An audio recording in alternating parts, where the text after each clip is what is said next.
details? Tawak. Okay, these are the different instruments for biology.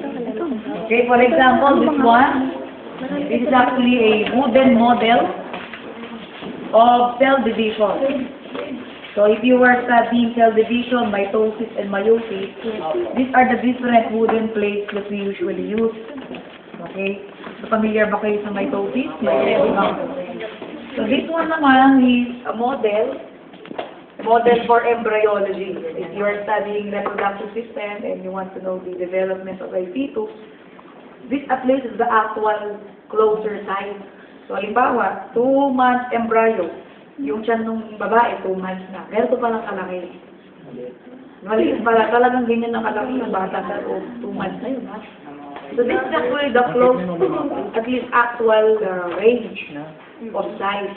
So para makita mo yung ano, this is now the 7 months embryo. Actually, depende sa build ng babae, kung matangkal siya o malaki siya. Pwedeng malaki din yung baby. Pero ito yung considered na average. Average na. Ganun na nakalaki yung 7 months. So, iba pa rin yung 8 months, tapos mas malaki siya pag 9 months na. Okay? So, tignan natin itong this is our human skeletal model. This is actually made up of plastic. It's not real. Okay? So if you want to study the details of your bones, you will really see here the bones in our hand made up of different bones. Carpal bones. So nandito po yan. Ganyan na ganyan po mga guys.